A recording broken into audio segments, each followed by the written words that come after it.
Somos el equipo 2 del segundo módulo Grupo B y presentaremos anatomía de esófago y estómago. Esófago. El esófago es un tubo muscular de unos 25 centímetros de largo y 2 centímetros de diámetro. Este transporta el alimento desde la faringe hasta el estómago y presenta normalmente 3 estrechamientos que son provocados por la presión ejercida por estructuras adyacentes. El primer estrechamiento es el estrechamiento cervical o esfínter esofágico superior. Este se encuentra aproximadamente a 15 centímetros de los incisivos y da inicio en la unión faringoesofágica.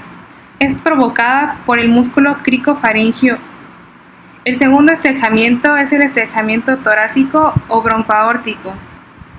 Es un estrechamiento compuesto y está provocado en primer lugar por el cruce del arco de la aorta y por el cruce del bronquio principal izquierdo.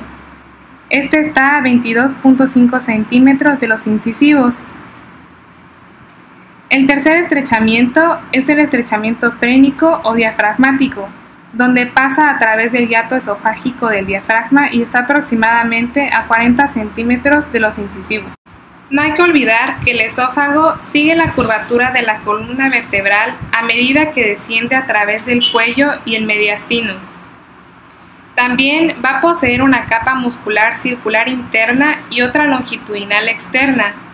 En su tercio superior, la capa externa está formada por músculo estriado voluntario. El tercio inferior está compuesto por músculo liso y el tercio medio por ambos tipos de músculo. Pasa a través del hiato esofágico elíptico en el pilar derecho del diafragma, justo a la izquierda del plano medio a la altura de la vértebra T10. El esófago también termina entrando en el estómago por el orificio del cardias gástrico, que está localizado a la izquierda de la línea media, a nivel del séptimo cartílago costal izquierdo y de la vértebra T11. El alimento pasa rápidamente a través del esófago debido a la acción peristáltica de su musculatura, con la ayuda de la gravedad, pero sin depender de ella. El esófago está fijado a los bordes del hiato esofágico del diafragma por el ligamento frenoesofágico, una prolongación de la fascia diafragmática inferior. Este ligamento permite el movimiento independiente del diafragma y del esófago durante la respiración y la deglución. La porción abdominal del esófago, con forma de trompeta y de 1.25 centímetros de longitud, pasa desde el hiato esofágico del diafragma en el pilar derecho del diafragma al orificio del cardias del estómago, ensanchándose a medida que avanza. Su cara anterior está cubierta por peritoneo del saco mayor, continuo con el que recubre la cara anterior del estómago. Encaja en un surco de la cara posterior del hígado. La cara posterior de la porción abdominal del esófago está cubierta por peritoneo de la bolsa omental. El borde derecho del esófago abdominal se continúa con la curvatura menor del estómago. Sin embargo, su borde izquierdo está separado del fundus del estómago por la incisura del cardias entre el esófago y el fundus. La unión esófago-gástrica o línea Z es una línea dentada donde se produce la transición abrupta de la mucosa esofágica a la gástrica. Justo superior a esta unión, la musculatura diafragmática que forma el hiato esofágico funciona como un esfínter esofágico inferior fisiológico, que se contrae y se relaja. Los alimentos se detienen aquí de manera momentánea y el mecanismo de esfínter suele impedir eficazmente el reflujo de contenido gástrico hacia el esófago.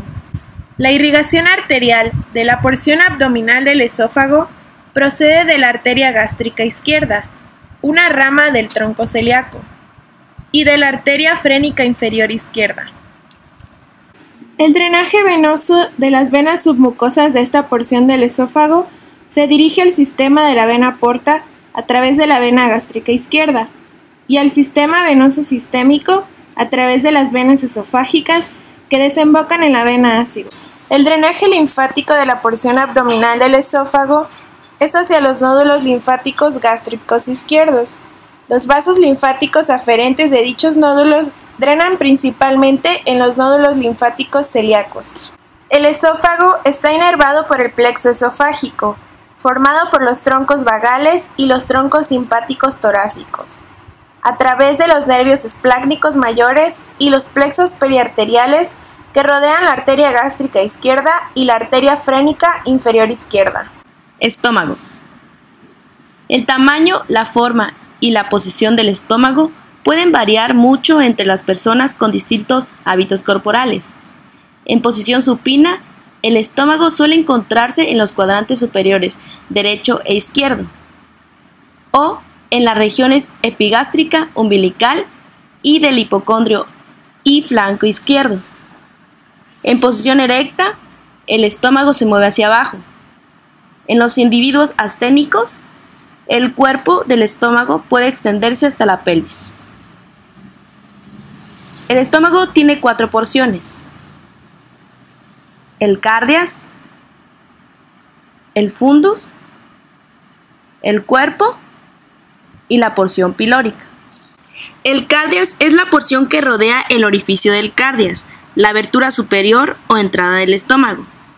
El fundus gástrico es la porción superior dilatada del estómago. La incisura del cardias se encuentra situada entre el esófago y el fundus. El cuerpo es la porción principal del estómago. Se encuentra entre el fundus y el antro pilórico. La porción pilórica del estómago es la región de salida del estómago, en forma de embudo. Su parte ancha, el antro pilórico, termina en el canal pilórico, su parte más estrecha. El píloro es un engrosamiento de la capa circular del músculo liso, que controla la evacuación del contenido gástrico a través del orificio pilórico. El estómago posee 2 curvaturas. La curvatura menor forma el borde cóncavo más corto del estómago. La incisura angular es la parte más inferior del estómago. La curvatura mayor forma el borde convexo más largo del estómago. La lisa superficie de la mucosa gástrica tiene un color marrón rojizo en vida, excepto en la región pilórica, que es rosa. Cuando la mucosa gástrica se contrae, es lanzada al interior de los llamados pliegues gástricos longitudinales. Estos pliegues son más marcados hacia la porción pilórica y a lo largo de la curvatura mayor. Durante la deglución se forma transitoriamente un canal gástrico entre los pliegues gástricos longitudinales a lo largo de la curvatura menor. El canal gástrico se forma debido a la firme fijación de la mucosa gástrica a la capa muscular. Cuando la mayor parte del estómago está vacía, la saliva y pequeñas cantidades de alimentos masticados y otros líquidos pasan a través del canal gástrico hacia el canal pilórico. Los pliegues gástricos se reducen y desaparecen a medida que el estómago se distiende. El estómago está cubierto por el peritoneo, excepto donde los vasos sanguíneos discurren a lo largo de sus curvaturas y en una pequeña área posterior al orificio del cardias. Las 2 hojas del omento menor se separan para extenderse alrededor del estómago y confluir de nuevo, de manera que en su curvatura mayor forman el omento mayor. Anteriormente, el estómago se relaciona con el diafragma, el lóbulo izquierdo del hígado y la pared anterior del abdomen. Posteriormente, se relaciona con el páncreas y la bolsa omental. El colon transverso se relaciona inferior y lateralmente con el estómago, mientras discurre a lo largo de la curvatura mayor, de este hacia la flexura cólica izquierda. El lecho gástrico, en el cual descansa el estómago cuando una persona se encuentra en decúbito supino, está formado por estructuras que constituyen la pared posterior de la bolsa omental. De superior a inferior, el lecho gástrico está formado por la cúpula izquierda del diafragma, el vaso, el riñón y la glándula suprarrenal izquierdos, la arteria esplénica, el páncreas y el mesocolon transverso. La arterial del estómago se origina en el tronco celíaco y sus ramas. La mayor parte de la irrigación procede de anastomosis formadas a lo largo de la curvatura menor por las arterias gástricas derecha e izquierda y a lo largo de la curvatura mayor por las arterias gastromentales o gastroepiploicas derecha e izquierda. El fundus y la porción superior del cuerpo del estómago reciben sangre de las arterias gástricas cortas y de la arteria gástrica posterior. Las venas gástricas izquierda y derecha drenan directamente en la vena porta hepática. Las venas gástricas cortas y las venas gastromentales izquierdas drenan en la vena esplénica, que luego se une a la vena mesentérica superior para formar la vena porta hepática. La vena gastromental derecha desemboca en la vena mesentérica superior. La vena prepilórica asciende sobre el píloro hacia la vena gástrica derecha. Los vasos linfáticos gástricos acompañan a las arterias a lo largo de las curvaturas mayor y menor del estómago. Drenan la linfa de sus caras anterior y posterior hacia las curvaturas, donde se encuentran los nódulos linfáticos gástricos y gastromentales. Los vasos eferentes de estos nódulos acompañan a las grandes arterias hasta los nódulos linfáticos celíacos. La inervación parasimpática del estómago procede de los troncos vagales anterior y posterior. El tronco vagal anterior, que procede principalmente del nervio vago izquierdo, entra normalmente en el abdomen como un único ramo. Se dirige hacia la curvatura menor del estómago, donde emite los ramos hepático y duodenal, que abandonan el estómago en el ligamento hepatoduodenal. El tronco vagal posterior, más grande, procede principalmente del nervio vago derecho, entra en el abdomen y pasa hacia la curvatura menor del estómago. El tronco vagal posterior aporta ramos para las caras anterior y posterior del estómago.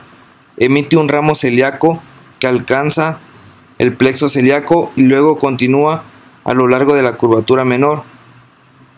La inervación simpática del estómago proviene de los segmentos T6 a T9 de la médula espinal, pasa por el plexo celíaco a través del nervio esplácnico mayor y se distribuye formando plexos alrededor de las arterias gástricas y gastromentales. Funciones secretoras del tubo digestivo. En toda la longitud del tubo digestivo, las glándulas secretoras cumplen dos misiones fundamentales. En primer lugar, en casi todas las regiones, desde la boca hasta el extremo distal del ilion, secretan enzimas digestivas. En segundo lugar, las glándulas mucosas distribuidas desde la boca hasta el ano aportan moco para la lubricación y protección de todas las regiones del tubo digestivo. Existen varios tipos de glándulas. En primer lugar, la superficie del epitelio de la mayor parte del tubo digestivo posee glándulas mucosas unicelulares, también llamadas células mucosas o a veces células caliciformes por su aspecto de cáliz.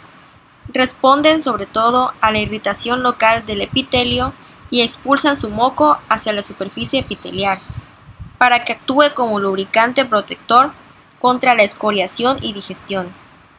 En segundo lugar, muchas zonas superficiales del tubo digestivo están cubiertas por depresiones que representan invaginaciones del epitelio hacia la submucosa. En el intestino delgado, estas depresiones son llamadas criptas de Lieberkühn. Son profundas y contienen células secretoras especializadas.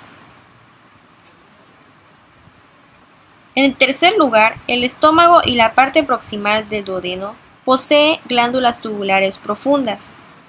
En cuarto lugar, existen varias glándulas complejas asociadas al tubo digestivo, tales como las glándulas salivales, el páncreas y el hígado, que proporcionan secreciones para la digestión o emulsión de los alimentos. Mecanismos básicos de estimulación de las glándulas del tubo digestivo. El contacto de los alimentos con el epitelio del tubo digestivo estimula la secreción. La secreción de moco por las células caliciformes se debe a la estimulación producida por el contacto directo de las células glandulares superficiales con los alimentos. La estimulación epitelial local activará al sistema nervioso entérico de la pared intestinal. Los tipos de estímulos que ejercen estos efectos son: 1. Estimulación táctil. 2. Irritación química. 3. Distensión de la pared intestinal. Estimulación autónoma de la secreción. Estimulación parasimpática. Aumenta la velocidad de secreción glandular del tubo digestivo. También sucede en las glándulas de la parte proximal inervadas por los nervios parasimpáticos 9 y 10, que comprende a las glándulas salivales, esofágicas, gástricas, el páncreas y glándulas de Brune de duodeno. Glándulas de la porción distal del intestino grueso, inervadas por los nervios parasimpáticos pélvicos. Porción del resto del intestino delgado de los 2/3 iniciales del intestino grueso depende de los estímulos nerviosos y hormonales. La estimulación simpática tiene un doble efecto en la velocidad de secreción glandular del tubo digestivo. Produce un aumento leve o moderado de la secreción de algunas glándulas locales. Induce la contracción de los vasos sanguíneos que irrigan las glándulas. Por lo tanto, tienen un efecto doble. 1. La estimulación simpática aislada suele provocar un ligero aumento de la secreción. 2. La estimulación simpática añadida a la estimulación parasimpática reducirá la secreción copiosa de esta a través de la vasoconstricción. Regulación hormonal de la secreción glandular. Las hormonas se liberan en la mucosa gastrointestinal. En respuesta de alimentos en la luz del tubo digestivo, se absorben y pasan a la sangre. Las transporta hasta las glándulas, donde estimulan la secreción. Mecanismo básico de secreción por las células glandulares. La primera función de las glándulas es la secreción de sustancias orgánicas. Los nutrientes necesarios para la formación de la secreción deben transportarse desde la sangre hasta las células glandulares. Muchas mitocondrias, localizadas dentro de la célula, utilizan la energía oxidativa para la formación de ATP. La energía procedente del ATP junto con el sustrato aportado por los nutrientes se utiliza para la síntesis de las sustancias orgánicas secretadas. Esta síntesis tiene lugar en el retículo endoplásmico y en el aparato de Golgi. Los ribosomas unidos a retículos son los responsables de la formación de las proteínas secretadas. Los productos de la secreción se transportan a través de los túbulos de retículo endoplásmico y en unos 20 minutos cubren el trayecto hacia las vesículas del aparato de Golgi. Dentro del aparato de Golgi, los materiales se modifican, salen del citoplasma en forma de vesículas de secreción. Estas vesículas quedan almacenadas hasta que las señales de control nerviosas u hormonales expulsan su contenido hacia la superficie celular. La señal de control primero aumenta la permeabilidad de la membrana celular para los iones calcio, con lo que éste penetra en la célula. A su vez, el calcio hace que muchas de las vesículas se fusionen con la membrana celular apical, que después se abre hacia la superficie a fin de vaciar su contenido hacia el exterior. Este proceso se denomina exocitosis. Una segunda función de las glándulas es la secreción suficiente de agua y de electrolitos, junto con las sustancias orgánicas. El moco es una secreción densa compuesta por agua, electrolitos y una mezcla de varias glucoproteínas formadas por grandes polisacáridos unidos a cantidades mucho menores de proteínas. En primer lugar, el moco tiene una cualidad adherente que permite fijarse con firmeza a los alimentos y a otras partículas, formando una capa sobre su superficie. El moco posee la consistencia suficiente para cubrir la pared gastrointestinal y evitar casi todo contacto real entre las partículas de alimentos y la mucosa. Su resistencia al deslizamiento es muy escasa, por lo que las partículas se desplazan a lo largo del epitelio con suma facilidad. El moco hace que las partículas fecales se adhieran entre ellas, creando masas fecales que se expulsan gracias a los movimientos intestinales. Es muy resistente a la digestión por las enzimas gastrointestinales. Las glucoproteínas del moco poseen propiedades anfóteras, lo que significa que amortiguan pequeñas cantidades de ácidos. El moco suele contener cantidades moderadas de iones bicarbonato, que neutralizan específicamente los ácidos. En resumen, podemos decir que el moco facilita el deslizamiento de los alimentos a lo largo del aparato digestivo y evita la excoriación y el daño químico del epitelio. Secreción de saliva. La saliva contiene una secreción serosa y una secreción mucosa. Las principales glándulas salivales son las parótidas, las submandibulares y las sublinguales. La saliva oscila entre 800 y 1500 mililitros con un promedio de 1000 mililitros. También la saliva contiene dos tipos principales de secreción proteica. La primera es la secreción serosa. Esta es rica en ptialina, que es una enzima destinada a digerir los almidones. La segunda es una secreción mucosa, con abundante mucina, que cumple funciones de lubricación y protección de la superficie. Las glándulas parótidas van a secretar una saliva serosa, mientras que las submandibulares y las sublinguales secretan ambos tipos. Las glándulas bucales solo secretan el moco. El pH de la saliva varía de 6 a 7. Secreción de iones en la saliva. La saliva contiene sobre todo grandes cantidades de iones potasio y bicarbonato. La secreción de la glándula submandibular, una glándula compuesta característica que contiene acinos y conductos salivales. Los acinos van a producir una secreción primaria que contiene ptialina, mucina o ambas sustancias. Cuando la secreción primaria fluye por los conductos, se establecen dos procesos de transporte activo que modifican en gran medida la composición iónica de la saliva. En primer lugar, se va a producir una reabsorción activa de iones sodio a lo largo de todo el conducto salival y al mismo tiempo se secretan iones potasio. Después se va a reducir mucho la concentración salival de iones sodio. En segundo lugar, el epitelio ductal secreta iones bicarbonato. Esto se debe, al menos en parte, a un intercambio pasivo de bicarbonato por cloruro.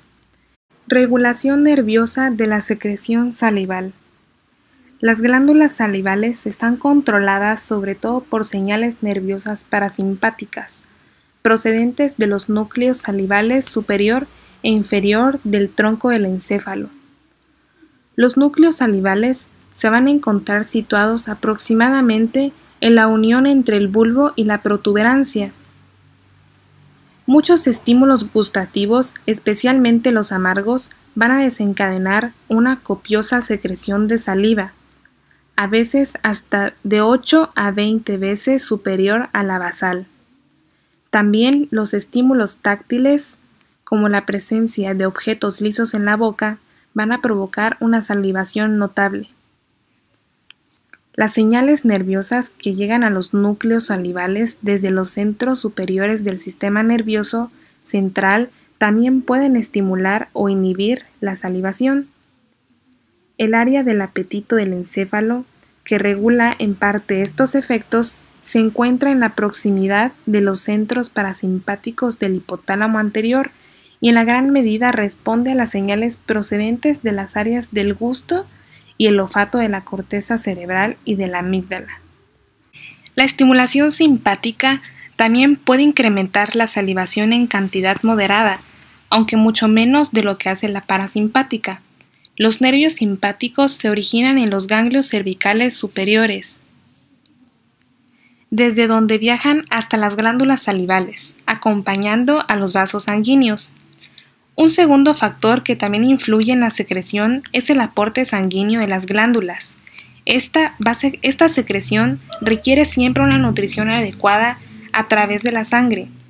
Las señales nerviosas parasimpáticas que inducen una salivación copiosa dilatan también a los vasos sanguíneos. Además, la salivación produce vasodilatación por sí misma, facilitando así el aporte nutritivo necesario para las células secretoras.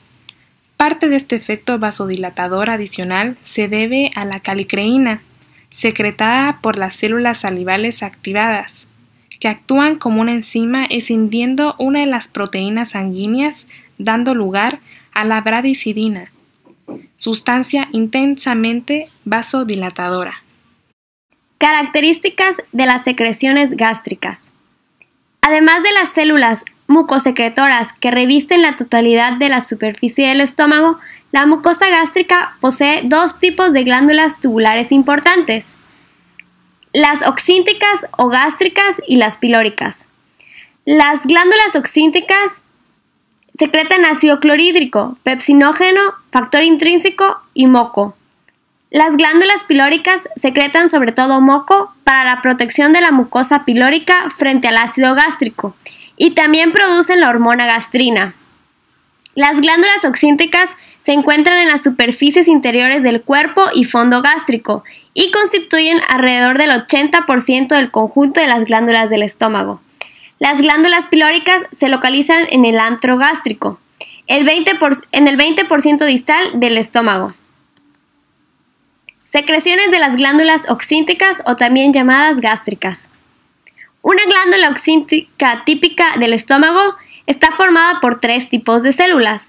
Las células mucosas del cuello que secretan sobre todo moco. Las células pépticas o principales que secretan pepsinógeno. Y las células parietales u oxínticas que secretan ácido clorhídrico y factor intrínseco. Mecanismo básico de la secreción de ácido clorhídrico. Tras su estimulación, las células parietales secretan ácido clorhídrico. Esta solución es casi isotónica con los líquidos orgánicos. Una célula parietal, también denominada célula oxíntica, tiene una gran cantidad de canalículos intracelulares ramificados. El ácido clorhídrico se forma en las proyecciones vellosas del interior de estos canalículos y después es conducido por ellos hacia el exterior. La principal fuerza impulsora para la secreción de ácido clorhídrico por las células parietales es una bomba de hidrógeno-potasio. Los factores básicos que estimulan la secreción gástrica son la acetilcolina, la gastrina y la histamina. La acetilcolina, liberada por la estimulación parasimpática, excita la secreción de pepsinógeno por las células pépticas, de ácido clorhídrico por las células parietales y de moco por las células mucosas. En comparación, la gastrina y la histamina estimulan la secreción de ácido por las células parietales, pero tienen un efecto escaso en las otras células. Secreción y activación del pepsinógeno. Las células pépticas y mucosas de las glándulas gástricas secretan varios tipos distintos de pepsinógeno, pero todos con funciones idénticas. Recién secretado, el pepsinógeno no posee actividad digestiva. En cuanto entra en contacto con el ácido clorhídrico, se activa y se convierte en pepsina. La pepsina es una enzima proteolítica activa en medios muy ácidos. Su pH óptimo oscila entre 1.8 y 3.5, pero cuando el pH asciende a alrededor de 5, pierde su actividad y se inactiva. Por eso el ácido clorhídrico es tan necesario como la pepsina para la digestión proteica en el estómago. Secreción de factor intrínseco por las células parietales. La sustancia factor intrínseco, esencial para la absorción de la vitamina B12 en el ilion, es secretada por las células parietales junto con el ácido clorhídrico. Cuando se destruyen las células parietales productoras de ácido del estómago, no solo presenta clorhidria, sino que también suele desarrollar una anemia perniciosa, debido a la falta de maduración de los eritrocitos por ausencia de la estimulación que la vitamina B12 ejerce sobre la médula ósea. Glándulas pilóricas, secreción de moco y gastrina. La estructura de las glándulas pilóricas se parece a la de las oxínticas, pero contienen pocas células pépticas y casi ninguna célula parietal. En su lugar existen muchas células mucosas idénticas a las células mucosas del cuello de las glándulas oxínticas. Estas células van a secretar pequeñas cantidades de pepsinógeno y grandes cantidades de moco. Las glándulas pilóricas secretan también la hormona gastrina, que desempeña un papel en el control de la secreción gástrica. Células mucosas superficiales. La totalidad de la superficie de la mucosa gástrica existente entre las glándulas posee una capa continua de células mucosas, denominadas células mucosas superficiales, que van a secretar un moco viscoso. Esta capa constituye un importante escudo protector de la pared gástrica, que además contribuye a lubricar y a facilitar el desplazamiento de los alimentos. Otra característica de este moco es su alcalinidad. Por eso la pared gástrica subyacente normal nunca queda directamente expuesta a la secreción gástrica muy ácida y proteolítica, Cualquier leve contacto con los alimentos estimulan directamente la formación de cantidades adicionales de este moco denso, viscoso y alcalino por las células mucosas superficiales. Estimulación de la secreción ácida gástrica. Las células parietales de las glándulas oxínticas son las únicas que secretan ácido clorhídrico. La secreción de este ácido está controlada por señales endocrinas y nerviosas. Las células parietales se relacionan íntimamente con las células parecidas a las enterocromáfines que secretan histamina. Las células parecidas a las enterocromáfines se encuentran en la zona más profunda de las glándulas gástricas y liberan la histamina en contacto directo con las células parietales. El ritmo de formación y secreción de ácido clorhídrico es directamente proporcional a la cantidad de histamina liberada. Estas últimas son estimuladas para secretar histamina por la hormona gastrina, que se forma en el antro de la mucosa gástrica como respuesta a la presencia de proteínas en los alimentos que se van a digerir. Las células parecidas a las enterocromáfines reciben también una estimulación de sustancias hormonales secretadas por el sistema nervioso entérico de la pared gástrica. Estimulación de la secreción ácida por la gastrina. En la porción distal del estómago encontramos a las glándulas pilóricas. En estas se encuentran las células G, que secretan a la hormona gastrina. La gastrina es un polipéptido grande que se secreta en dos formas. Una más grande llamada G34 que contiene 34 aminoácidos y otra más pequeña llamada G17 que contiene 17 aminoácidos. Ambas son importantes, aunque la forma más pequeña es la más abundante.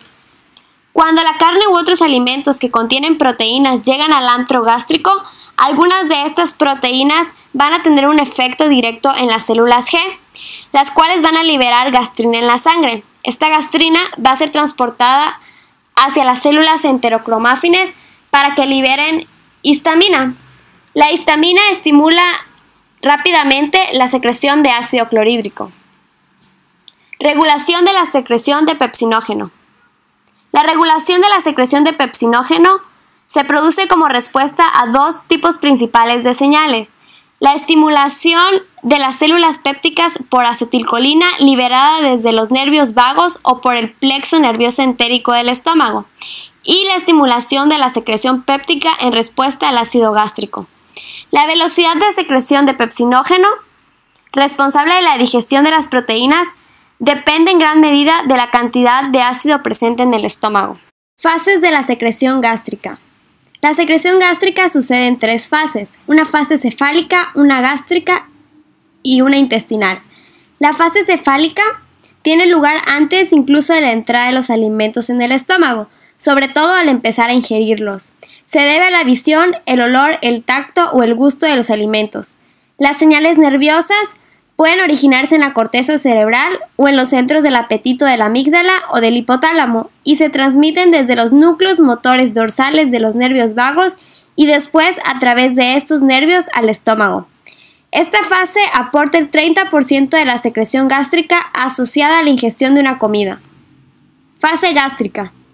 Cuando los alimentos penetran en el estómago, excitan a los reflejos vagovagales largos, que desde el estómago van al encéfalo y de nuevo vuelven al estómago, a los reflejos entéricos locales y el mecanismo de la gastrina. El conjunto de estos mecanismos va a estimular a la secreción de jugo gástrico. La fase gástrica representa el 60% de secreción gástrica total. La mayor parte de la secreción gástrica diaria total, que equivale a unos 1500 mililitros. Y por último, la fase intestinal. La presencia de alimentos en la parte proximal del intestino delgado, en especial en el duodeno, induce la secreción de pequeñas cantidades de jugo gástrico, en parte debido a las pequeñas cantidades de gastrina liberadas por la mucosa duodenal. Supone el 10% de la respuesta ácida de una comida. El gusto, el olor, la sensación táctil o pensar en comida envía impulsos nerviosos al cerebro. Estos impulsos hacen que las neuronas estimulen la secreción de ácido clorhídrico y pepsina en el estómago. La estimulación también provoca la secreción de gastrina en la sección inferior del estómago. Esta hormona viaja por la sangre y estimula más la secreción del ácido clorhídrico y pepsina en las secciones media y superior del estómago. Cuando la comida entra en el estómago y lo distiende, esta distensión activa un impulso nervioso hacia el cerebro y también tiene un efecto estimulador sobre las glándulas gástricas. Todo ello resulta en la secreción continua de ácido clorhídrico y pepsina. En la última fase de la secreción gástrica, el quimo se ha introducido en el duodeno, de modo que ya no es necesaria la secreción gástrica. El quimo contiene lípidos procedentes de la digestión de grasas, además de suficiente ácido clorhídrico como para reducir el pH por debajo de 2.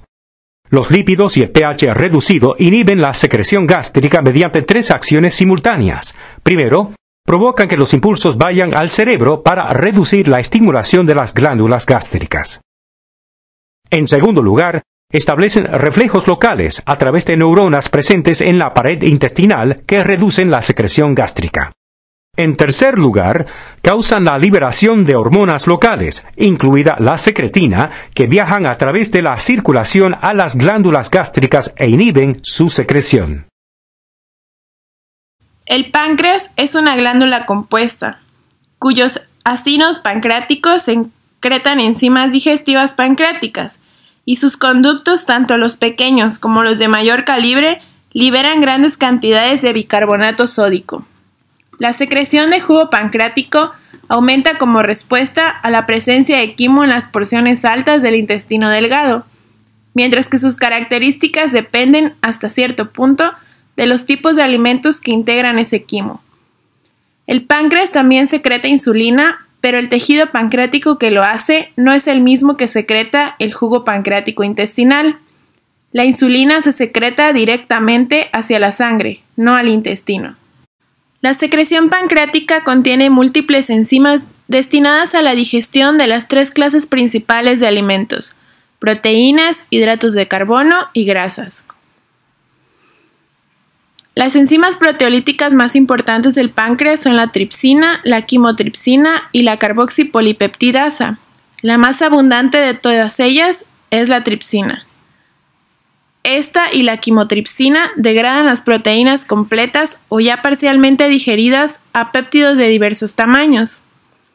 Por otra parte, la carboxipolipeptidasa fracciona algunos péptidos en sus aminoácidos individuales, completando así la digestión de gran parte de las proteínas.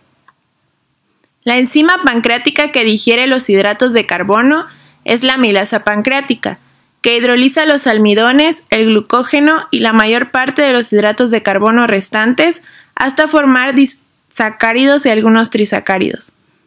Las enzimas principales para la digestión de las grasas son la lipasa pancreática, capaz de hidrolizar las grasas neutras a ácidos grasos y monoglicéridos, la colesterol esterasa, que hidroliza los ésteres de colesterol, y la fosfolipasa, que separa los ácidos grasos de los fosfolípidos. Los otros 2 componentes importantes del jugo pancreático, los iones bicarbonato y el agua, son secretados principalmente por las células epiteliales de los conductillos y conductos que nacen en los acinos.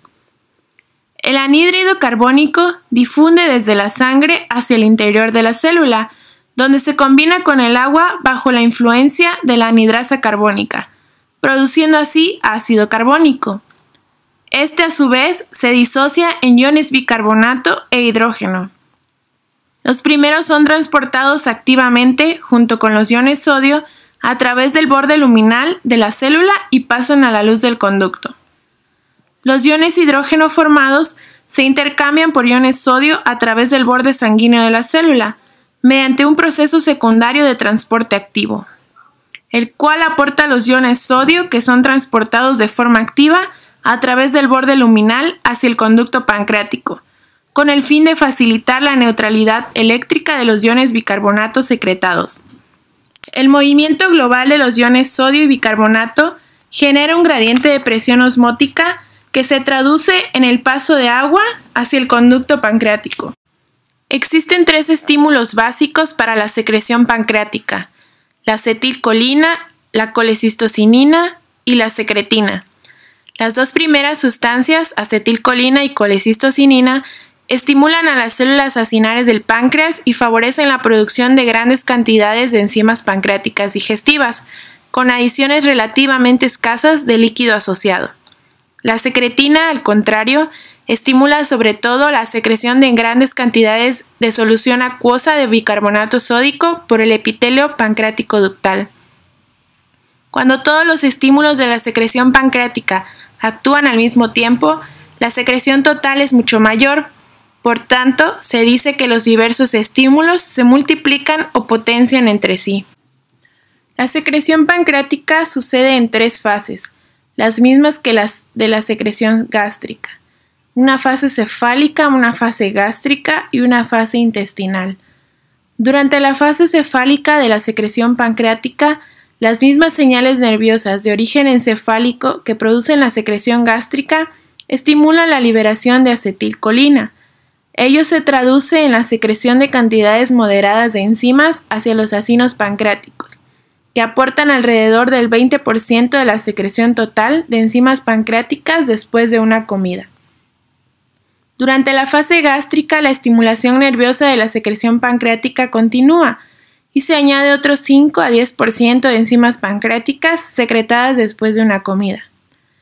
Una vez que el quimo sale del estómago y penetra en el intestino delgado, la secreción pancreática se vuelve copiosa, sobre todo en respuesta a la hormona secretina. Secreción de bilis por el hígado. Una de las muchas funciones del hígado consiste en la secreción de bilis en cantidades que oscilan entre 600 y 1000 mililitros por día. La bilis ejerce 2 funciones importantes. En primer lugar, desempeña un papel importante en la digestión y absorción de las grasas, porque los ácidos biliares cumplen 2 misiones. Ayudan a emulsionar las grandes partículas de grasa de los alimentos, a las que convierten en múltiples partículas diminutas que son atacadas por las lipasas secretadas en el jugo pancreático, y favorecen la absorción de los productos finales de la digestión de las grasas a través de la mucosa intestinal.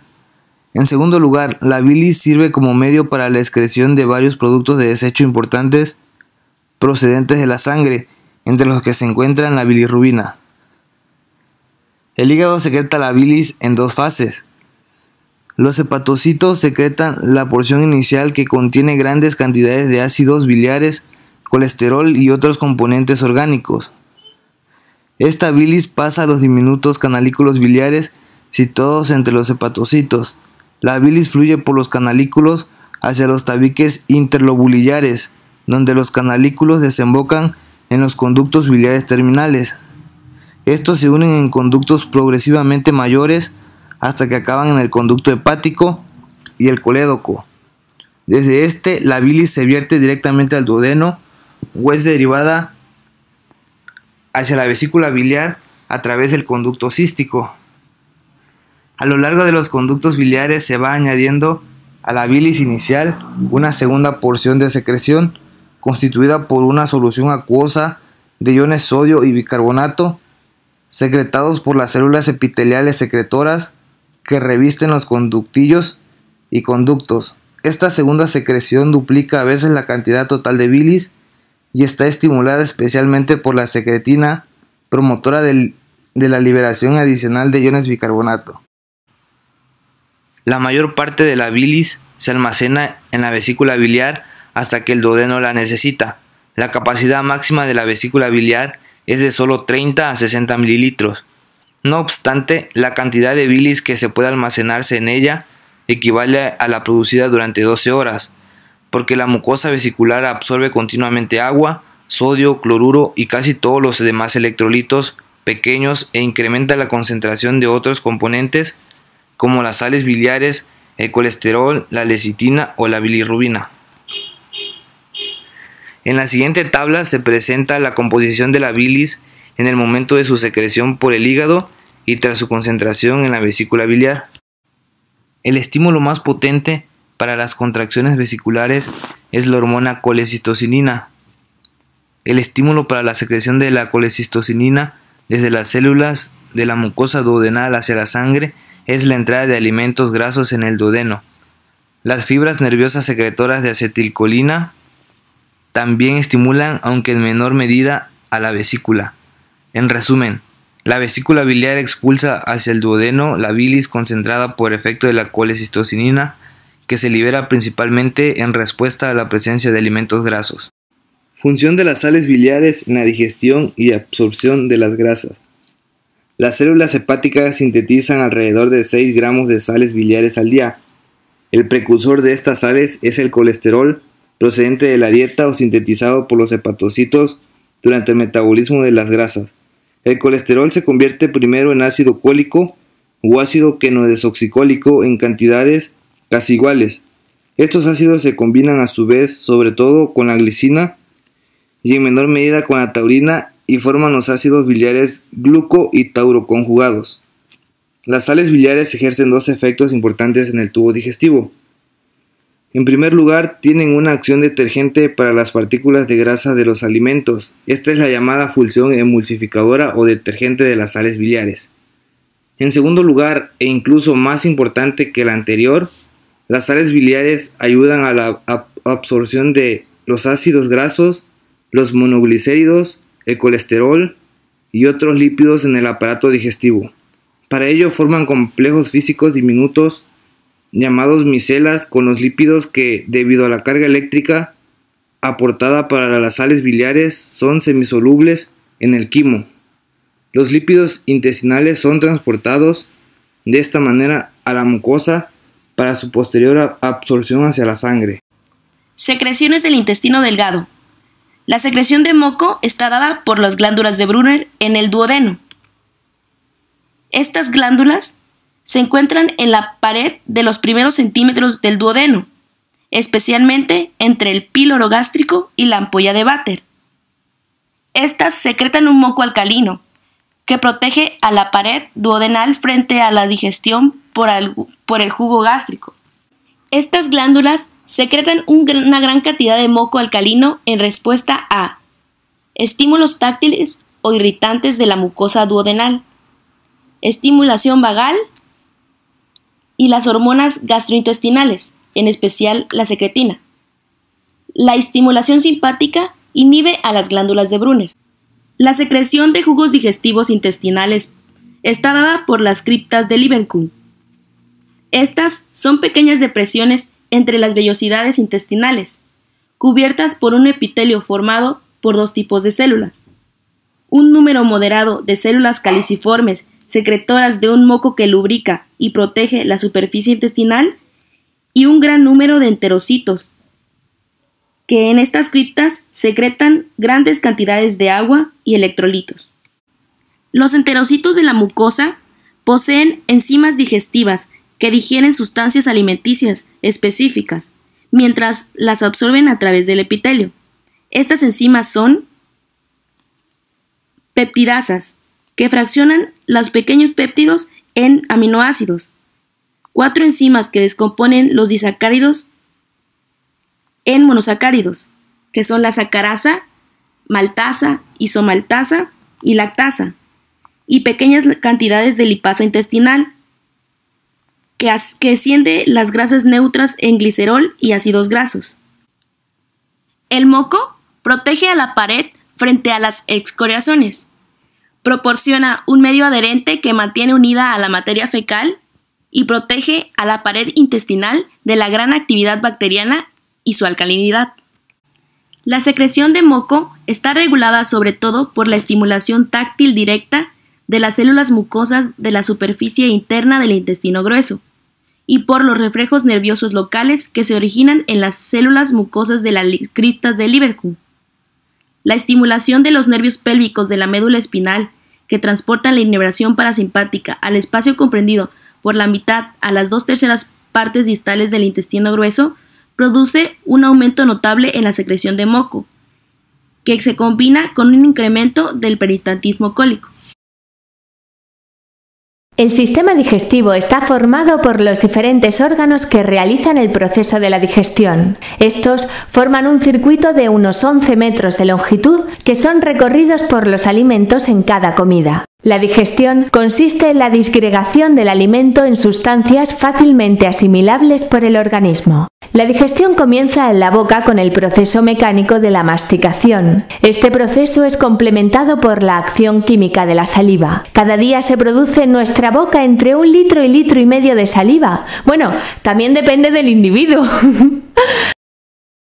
Esta humedece el alimento y comienza con la digestión química mediante una enzima llamada tialina, encargada de romper los hidratos de carbono. El alimento triturado y mezclado, conocido como bolo alimenticio, sigue su camino y atravesando el cardias llega al estómago. Allí los alimentos permanecerán por un par de horas. Los jugos gástricos continúan con la digestión química. Estos contienen ácido clorhídrico que les da un pH ácido. El estado actual de nuestro bocadillo se denomina quimo y cruzando el píloro llega al intestino, que es un largo conducto más estrecho al principio, formando el intestino delgado, y más grueso al final, formando el intestino grueso. El intestino delgado es donde tiene lugar la mayor parte del proceso de la digestión.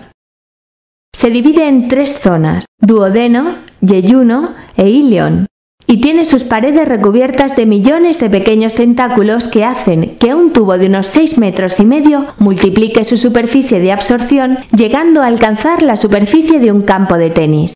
Aquí se vierten las secreciones procedentes del hígado y del páncreas, la amilasa pancreática para romper los hidratos de carbono y la lipasa que rompe el 99% de las grasas. La siguiente zona es el intestino grueso, donde fundamentalmente se absorbe el agua. Las bacterias que viven en el colon continúan con la digestión de los materiales que han resistido las fases anteriores, como la fibra, cuya importancia radica en que retienen parte del agua, evitando que las deposiciones sean demasiado resecas y aparezcan ciertos problemas en la parte final de la digestión. El recto y el ano son el final del tubo digestivo.